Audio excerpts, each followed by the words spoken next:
Halo teman-teman, berjumpa lagi dengan Prabu di sini, pria antar benua. Kali ini saya ajak kalian jalan-jalan ke kota Hiroshima di negara Jepang.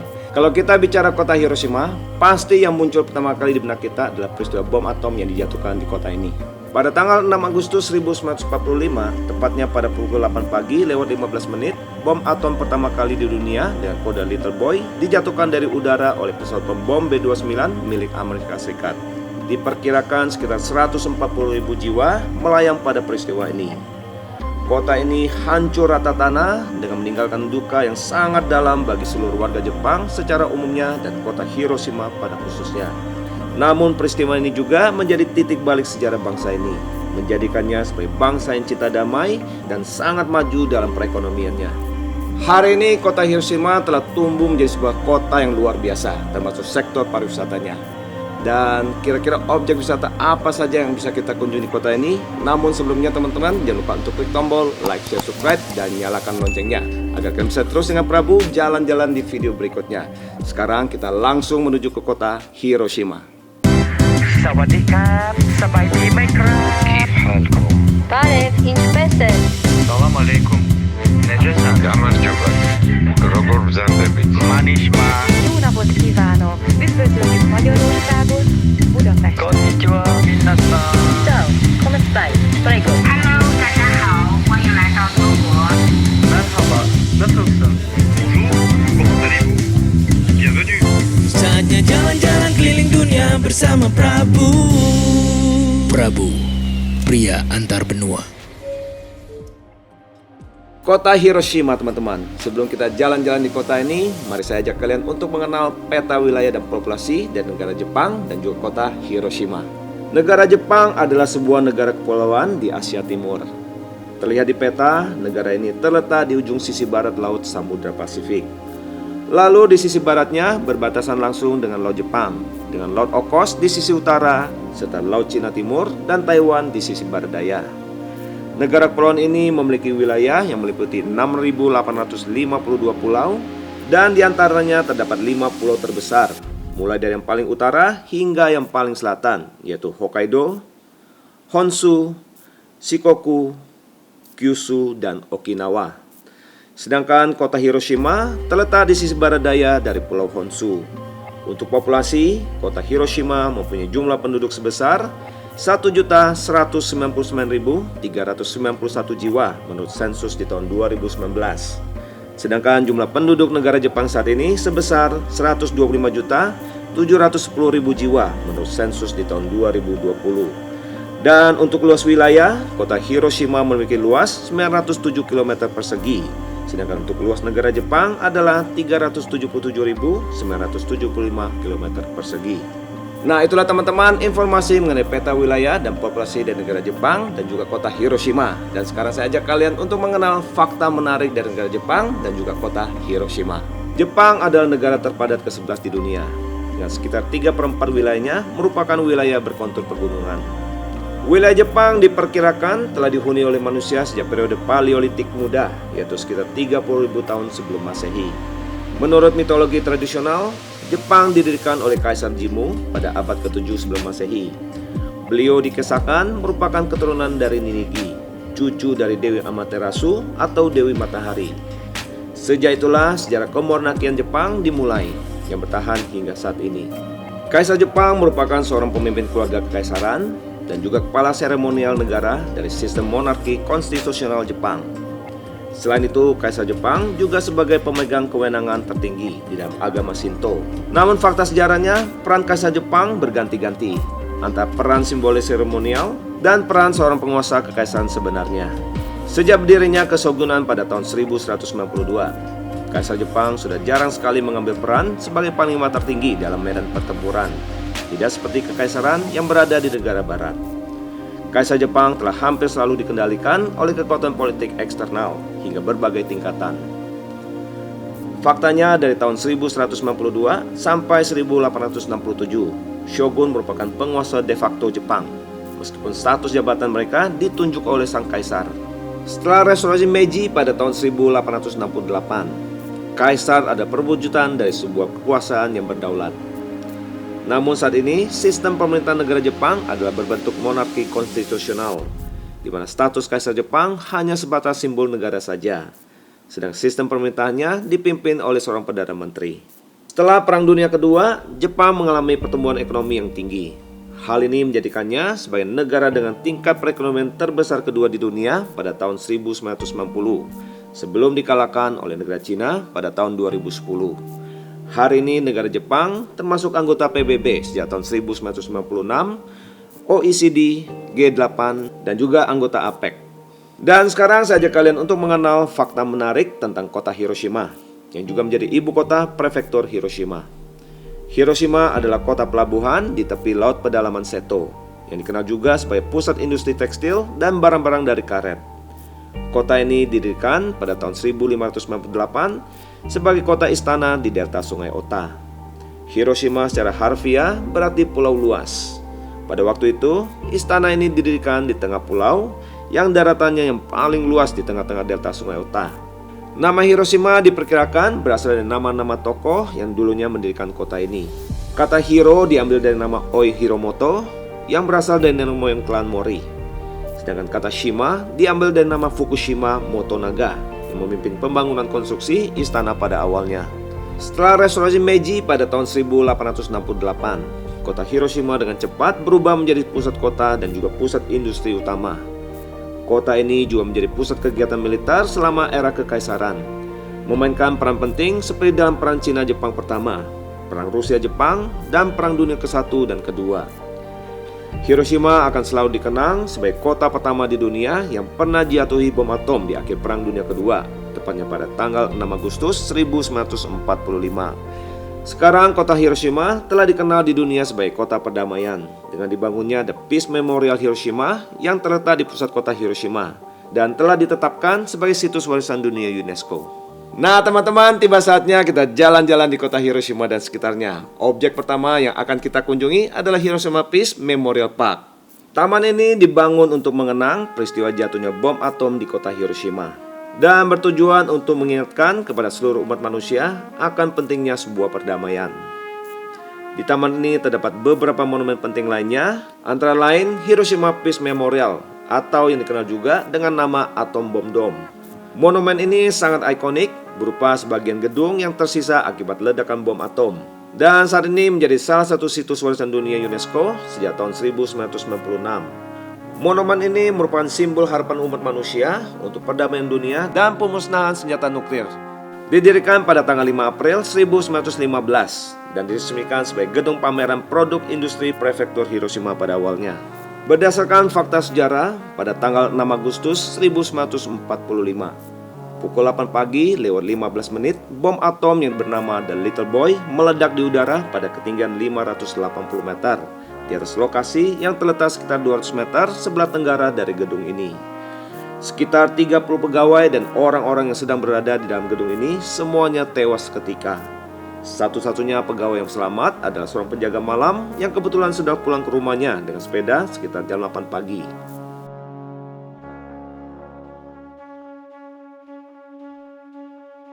Berikutnya adalah Children Peace Monument atau Monumen Perdamaian Anak-anak. Monumen ini berupa patung gadis kecil yang sedang merentangkan tangannya, dengan seekor burung bangau origami berada di atasnya. Patung ini didasarkan pada kisah nyata seorang gadis kecil bernama Sadako Sasaki yang meninggal akibat radiasi bom atom. Sadako percaya dirinya akan sembuh jika bisa membuat lipatan kertas origami burung bangau hingga 1000 buah. Sampai saat ini banyak turis yang datang termasuk anak-anak dari seluruh dunia. Mereka membawa lipatan kertas origami burung bangau untuk dipersembahkan di monumen ini. Maju beberapa langkah, terdapat sebuah monumen lainnya yang dinamakan The Peace Flame.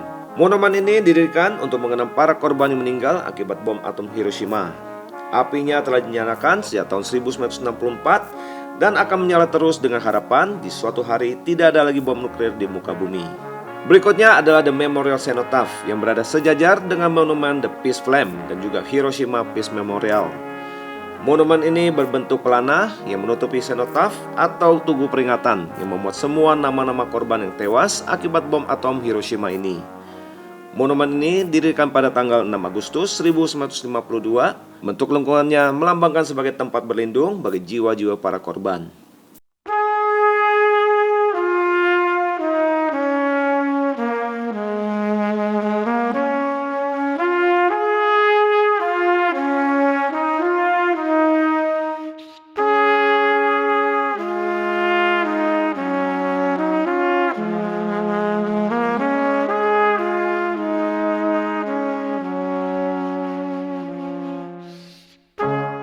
Selanjutnya kita melangkah sekitar 200 meter saja untuk mengunjungi Hiroshima Peace Memorial Museum.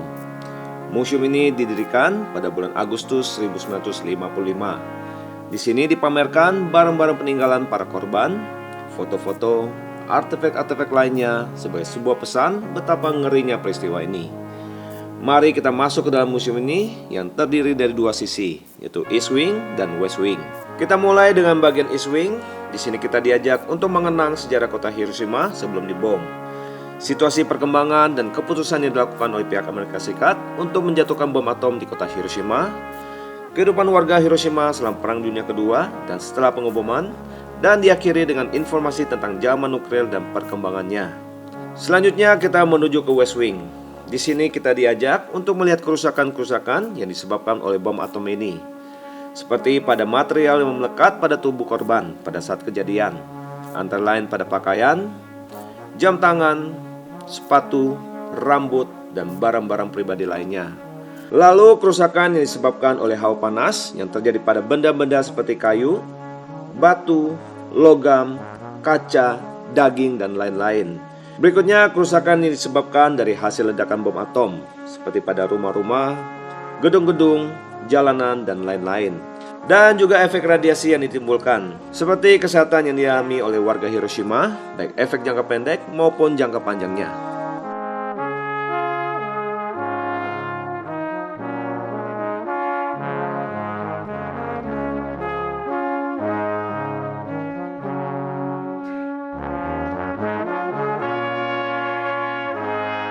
Nah teman-teman, sekarang saya ajak kalian untuk mengunjungi objek berikutnya, namanya Hiroshima Castle atau Kastil Ikan Koi.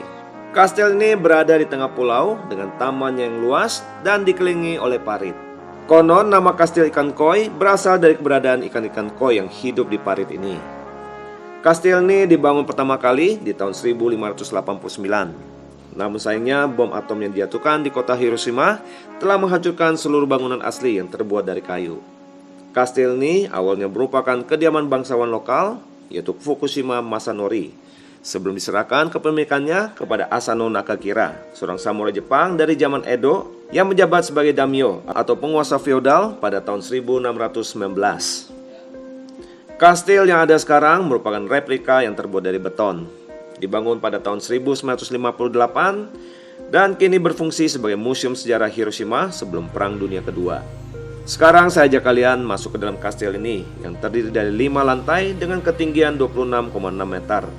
Sayangnya selama di dalam museum ini kita tidak diperbolehkan untuk mengambil foto ataupun video. Nah sekarang kita sudah berada di lantai 5, di mana dari sini kita bisa menikmati keindahan dari taman kastil ini dan juga kota Hiroshima.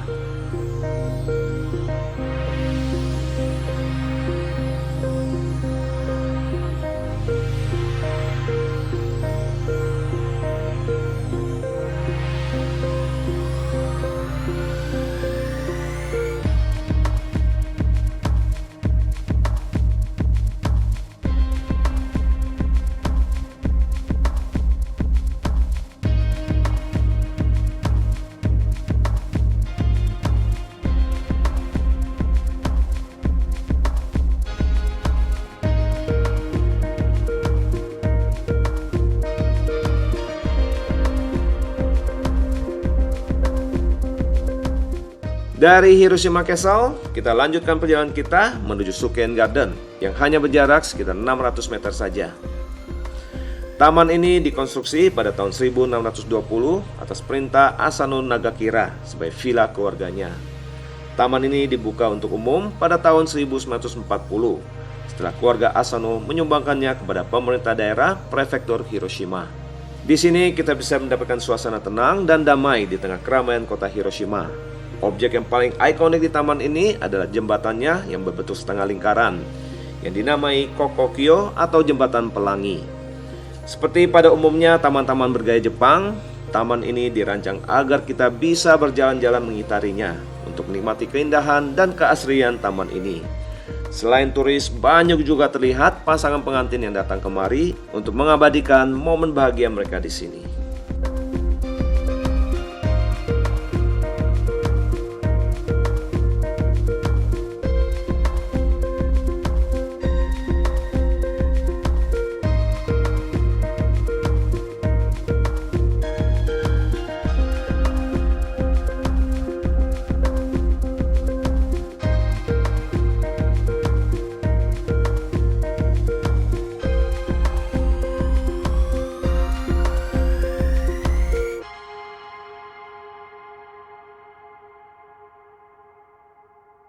Berikutnya kita menuju ke Pulau Itsukushima atau juga dikenal dengan Pulau Miyajima. Pulau kuil yang berada di sisi barat daya dari kota Hiroshima sekitar 30 km. Untuk menuju kemari setelah berkendara, kita harus melanjutkan perjalanan kita dengan menggunakan kapal feri. Setelah tiba di pulau ini, saya ajak kalian langsung menuju ke objek utamanya, yaitu kompleks kuil Itsukushima yang didirikan pada masa pemerintahan Permaisuri Suiko dari tahun 593 hingga tahun 628. Objek yang paling ikonik di kuil ini adalah gerbang torinya, yang menjadi gerbang masuk menuju ke kuil. Di saat air sedang surut, kita bisa berjalan hingga di bawah gerbang tori ini. Sedangkan di saat air sedang pasang, gerbang tori seolah-olah sedang mengambang. Inilah aspek yang paling menarik di kuil ini.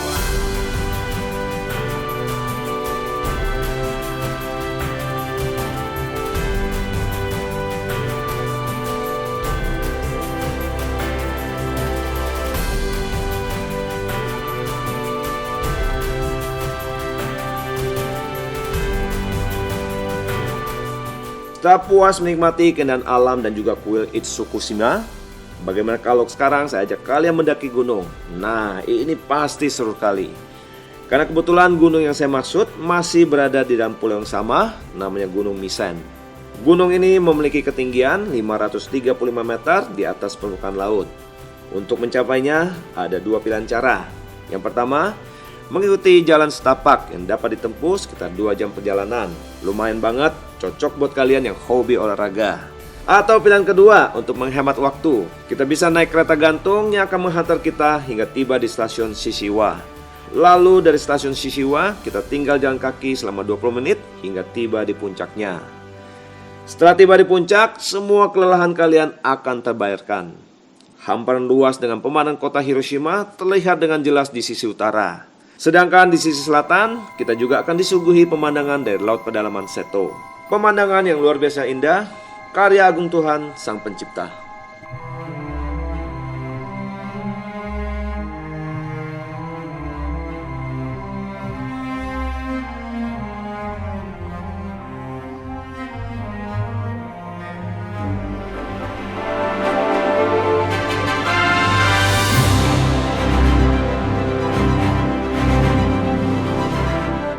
Berikutnya saya ajak kalian mengunjungi kuil Mitakidera yang berjarak sekitar 5 km di sisi barat laut dari kota Hiroshima.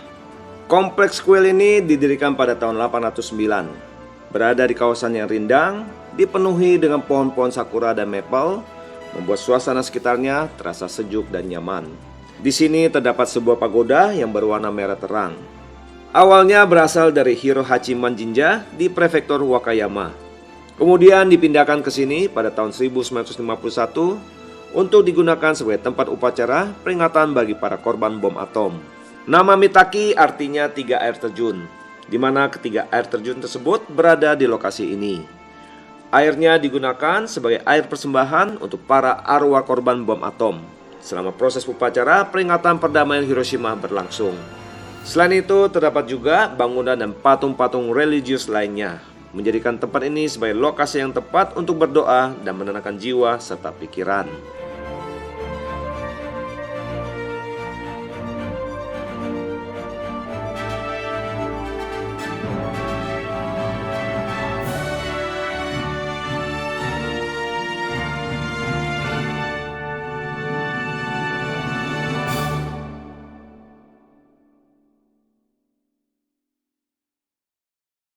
Nah, tiba saatnya saya ajak kalian kulineran.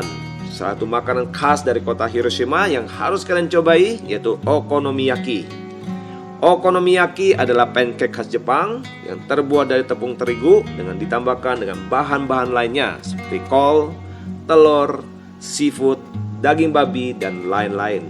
Lalu digoreng di atas tepan. Lokasi yang paling populer untuk menikmati makanan yang satu ini di kota Hiroshima yaitu di Okonomimura Village, sebuah gedung yang didedikasikan khusus untuk makanan yang satu ini. Mulai dari lantai 2 hingga lantai 4, lantai-lantai ini dikhususkan untuk menampung sekitar 30 restoran yang menyajikan menu yang sama yaitu okonomiyaki. Setelah makanannya siap, ayo kita santap bersama-sama. Oishi desu ne! Dan sekarang tiba saatnya acara bebas untuk cuci mata. kuliner, dan berbelanja. Saya ajak kalian menuju ke kawasan Hondori Street yang terbentang mulai dari Hachobori hingga ke Hiroshima Peace Memorial Park. Di sini banyak sekali pilihan restoran, kafe, dan tentunya toko-toko. So, teman-teman, enjoy your time.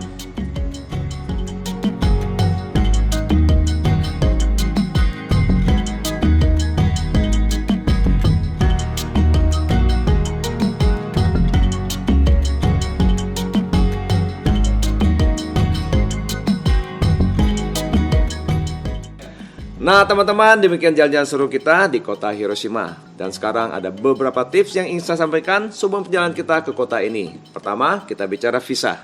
Untuk pemegang e-passport Indonesia, kalian tidak memerlukan visa Jepang untuk mengunjungi negara ini, yang berlaku selama 15 hari. Namun bagi teman-teman yang masih menggunakan non-e-passport, kalian wajib mengajukan perumusan visa Jepang agar dapat mengunjungi negara ini. Untuk persyaratannya, silakan hubungi Japan Visa Application Center dengan alamatnya sebagai berikut.